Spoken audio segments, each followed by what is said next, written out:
वळूयात पुढच्या बातमीकडे। राज्य ऑलिम्पिक संघटनेच्या निवडणुकीमध्ये यंदा राजकीय रंग भरले जाणार आहेत। केंद्रीय मंत्री मुरलीधर मोहोळ अजित पवारांना आव्हान देणार आहेत। राज्य कुस्तीगीर संघटनेकडून मुरलीधर मोहोळ यांचाही अर्ज दाखल झालाय। संघटनेचे सरचिटणीस योगेश दोडके मोहोळांचा अर्ज दाखल करतील। 2025 ते 2029 या 4 वर्षांच्या काळासाठी राज्य ऑलिम्पिक संघटनेची निवडणूक पार पडणार आहे। 2 नोव्हेंबर रोजी पुण्यामध्ये वार्षिक सर्वसाधारण सभा आणि निवडणूक प्रक्रिया पार पडेल। अजित पवारांकडून सलग चौथ्यांदा यापूर्वीच अध्यक्षपदासाठी अर्ज दाखल करण्यात आलाय। 2013 पासून 12 वर्ष अजित पवार महाराष्ट्र ऑलिम्पिक संघटनेच्या अध्यक्षपदी आहेत आणि यंदा या निवडणुकीची चुरस आणखीनच वाढली आहे।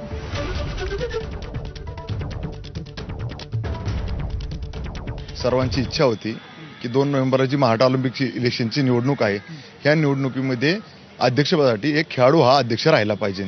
तर सर्वांचा आग्रह होता की अण्णांना, कुस्तीगीरांचा, संघटनेचा, अनेक खेळातल्या संघटनेचा की अण्णा तुम्ही अध्यक्ष व्हावं ही आमची इच्छा आहे। त्यानुसार अण्णांनी हा निर्णय घेतलेला आहे आणि त्यासाठी अण्णा दिल्लीमध्ये काही कामांनी ते व्यस्त आहेत। तर आज त्यांच्या वतीनं मी महाराष्ट्र राज्य कुस्तीगीर संघाचा सचिव या नात्याने त्यांनी मला फॉर्म भरण्यासाठी अधिकृत केलेला आहे आणि आज आम्ही तो अर्ज दाखल करतो।